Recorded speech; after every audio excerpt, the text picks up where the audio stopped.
Under Muammar al-Gaddafi tried. What did they do to him? They killed him. Burkina Faso, under Thomas Isidore Sankara, tried it. What did they do to him? They killed him.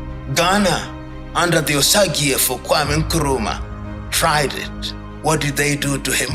Removed him from power. Tanzania, under Mwalimu Julius Kambarage Nyerere, tried it. What did they do to him? They undermined his economy. Mozambique, under Samora Moises Machel, tried it. What did they do to him? They killed him. Wait, it doesn't end there. What about Ruben Umnyobe of Cameroon, Amilcar Cabral of Guinea-Bissau and Cape Verde, Felix Moumier of Cameroon, Sylvanus Olympio of Togo, Hamani Diori of Niger, Laurent Désiré Kabila of DR Congo, Samuel Doe of Liberia, Eduardo Mondlane, Marion Ngouabi, Barthélemy Boganda, Pierre Mulele, and many others. So whenever you tried to decolonize in all spheres, the former colonizer turned policeman of the world or policeman of the world will take you out. Since the early days of the fight for independence and the independence era itself, dozens of African leaders have been assassinated by Western powers and colonialists. These leaders were targeted because they stood firm against colonial control, refusing to be mere puppets selling out their people, unlike many leaders today. They stood resolutely for the sovereignty of their nations. But what actions were these leaders taking that disrupted the plans of Western powers and prevented their exploitation of Africa? Moreover, how have these assassinations shaped the current state of the continent? Let's get to know. The first leader we will discuss is Sylvanus Olympio, the first president of Togo. Before Togo's independence in 1960, France aimed to thwart the aspirations for full emancipation and self-governance held by Olympio and the Togolese people. France demanded a staggering 800 million francs from the small West African colony, which had a population of just over 1.5 million and limited economic resources, as costs of France's colonial administration.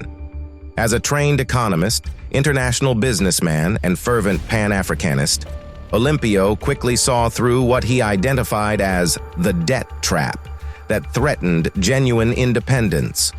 Over 2 years, he mobilized Togo's land and human resources diligently to raise the necessary funds to settle this debt with France.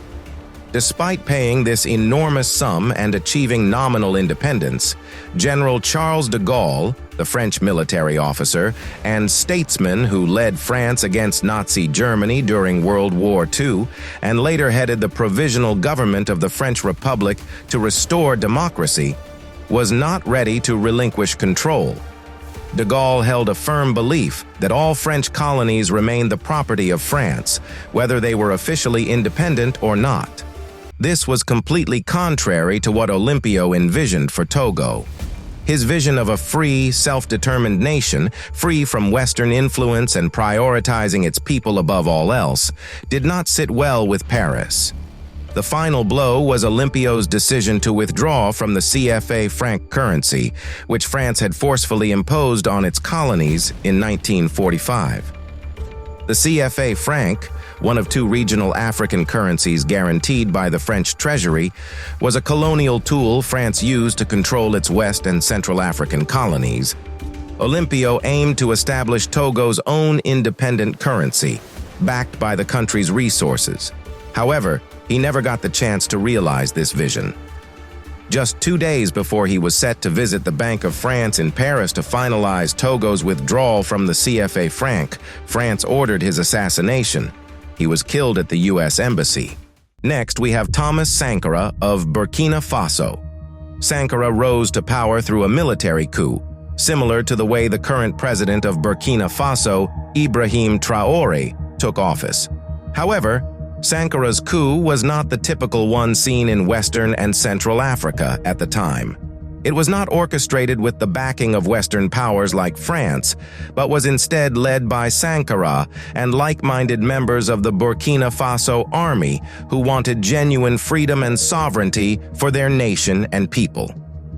Given these motivations, Sankara and his allies quickly landed on the imperialists' blacklist, with Sankara becoming a priority target as he began to implement his transformative ideas. In a speech to the UN General Assembly, Thomas Sankara reflected on the state of Burkina Faso when he assumed power, saying, "The diagnosis was clearly somber. The root of the disease was political. The treatment could only be political." And he didn't hold back on delivering that treatment.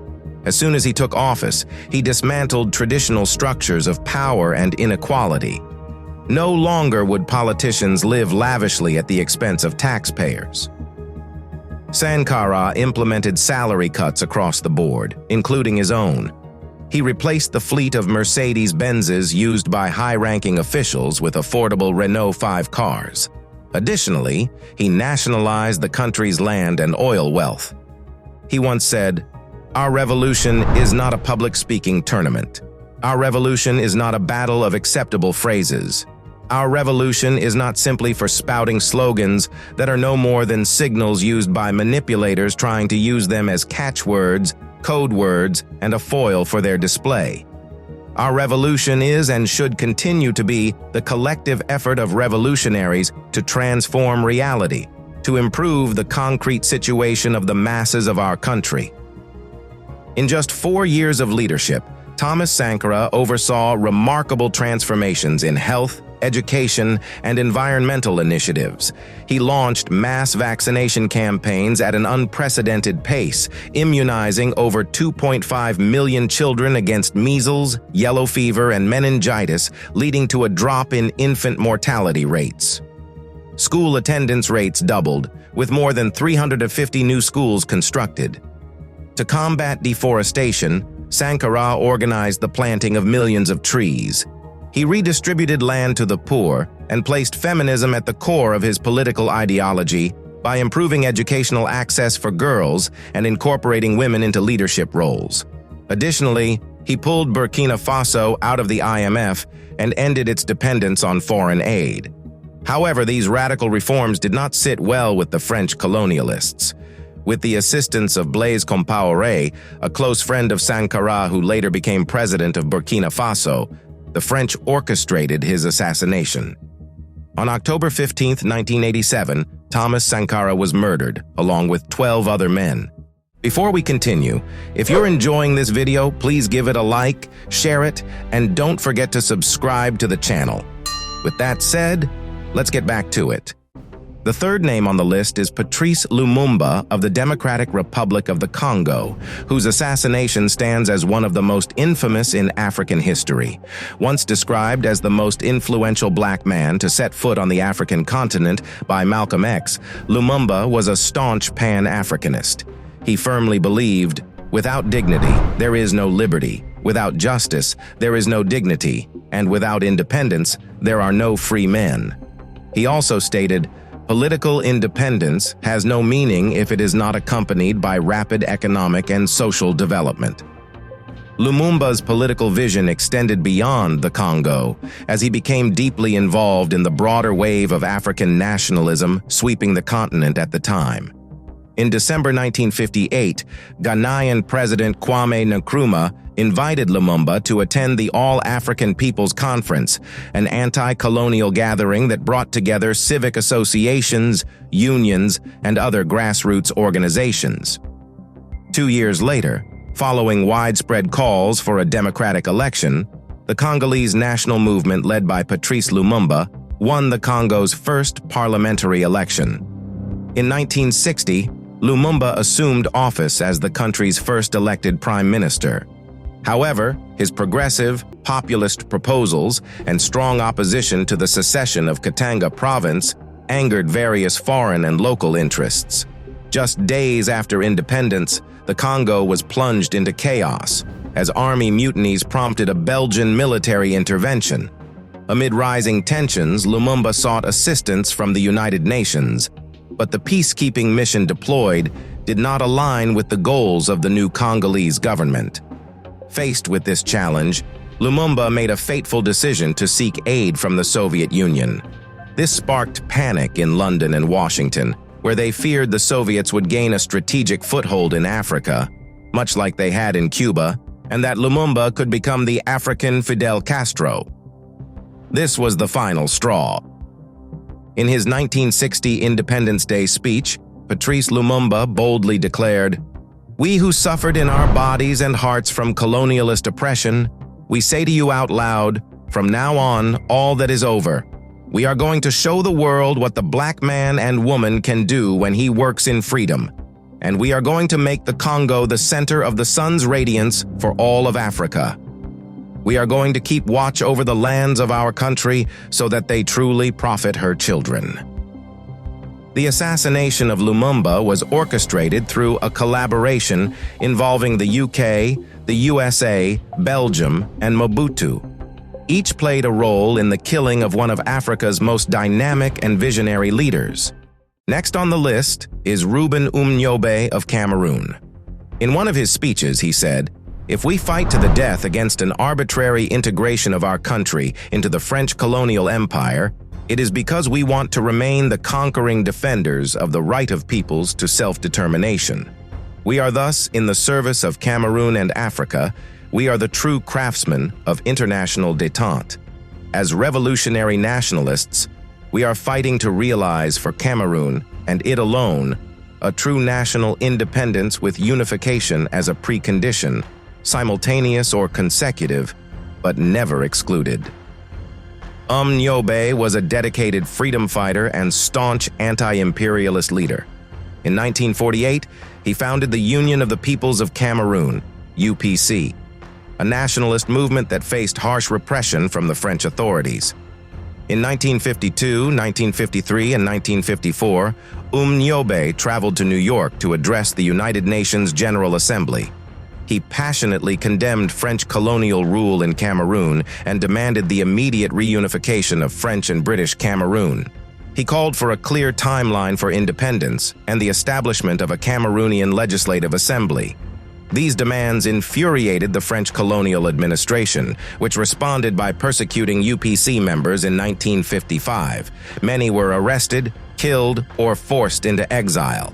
Umnyobe led a nonviolent resistance movement in the Cameroonian equatorial forest, similar to Gandhi's approach in India. He continued to advocate for independence and democratic elections. However, he was assassinated by the French army on September 13, 1958. Another leader is Muammar Gaddafi. Why do you think they killed him? You think they killed him because he killed his people? Hell no. They killed him because, listen to me real good. You touched my nerve with that question. Did you know that in Libya, nobody's homeless? Listen. Everybody in Libya has either a home or an apartment. They call it a flat. Did you know education in Libya is free? From kindergarten through college? And did you know that if a Libyan wanted to come to America to be educated, the government in Libya paid for their education? Did you know that? I was there when he opened a $500 million hospital with 18 theaters for operation.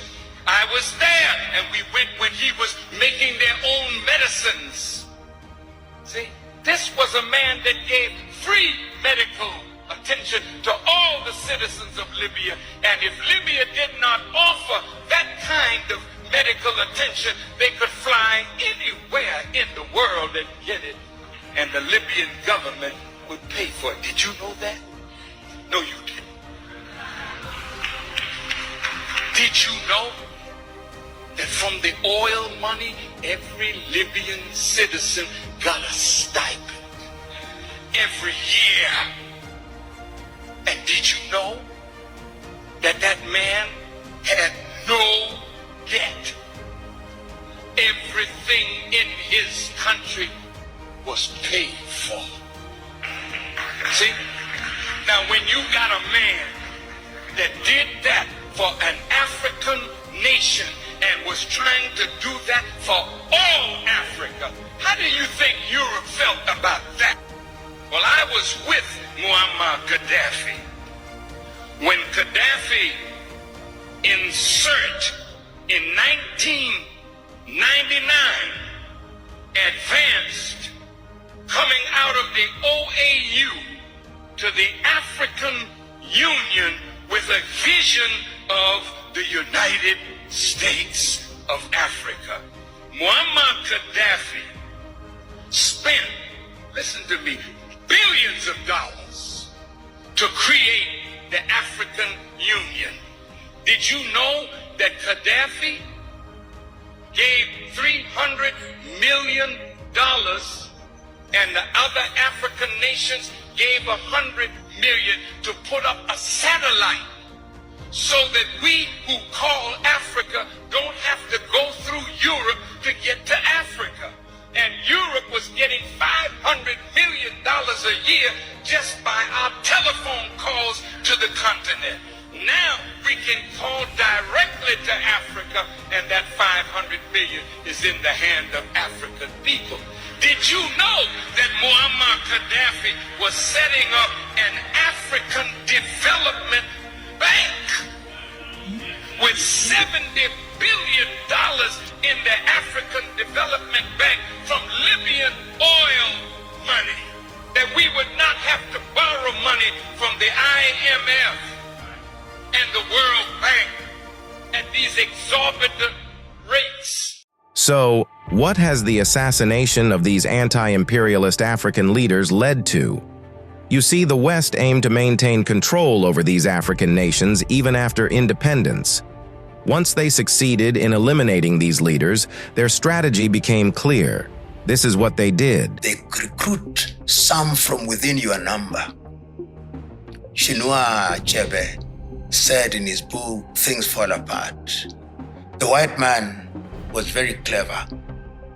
He came and cut the links and the things that kept us together, and he broke them, and things have fallen apart.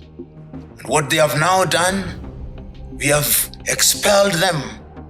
But what I fear, our brothers whom they now work with, whom they have recruited, and who have our skin, speak our language, and are related to us, but they are working for them. The fifth columnists within our ranks, those are the most dangerous. You see, they install puppets in power, often the very individuals used in assassinating anti-imperialist leaders, whether through coup d'etat or other means. You know what? The most dangerous aspect of these individuals, whom I call puppets, is that they are the worst among Africans. They are the most corrupt ones. They are the ones who don't care about the lives and living conditions of average Africans, opening the doors to imperialist exploitation of their country's resources. Sadly, these are the leaders who have held power across many African nations, caring only about their own pockets and status. When these puppets ascend to power, they form exclusive cabals or hierarchies that have ruled for decades. That's why, even in supposedly democratic systems, elections often amount to mere formalities in many African countries. The will of the people is dismissed, as elections are rigged before voters even head to the polls. If the manipulation isn't done through direct vote rigging, it's done by distorting the political system itself. In some nations, multiple parties contest elections, but a closer look often reveals that the candidates from each party are part of the same entrenched cabal. That's why, when discussing the prevalence of corrupt leaders in power across nearly all African nations today, we must trace this back to the historical activities of Western powers on the continent, which to some extent persist. They removed, or in the worst cases, killed, the leaders who could have established a positive foundation for the newly independent states, and then they installed evil ones who would bow to their demands and say, "Yes, sir," setting the stage for poor leadership for the next several decades. This was a meticulously planned and executed strategy by the colonialists. If that isn't the case, I can't imagine what else could explain it. because corruption and dishonest politicians exist in other parts of the world too. So why is it that only in Africa do the majority of those who gain power end up being the corrupt ones? With this, we've come to the end of the video.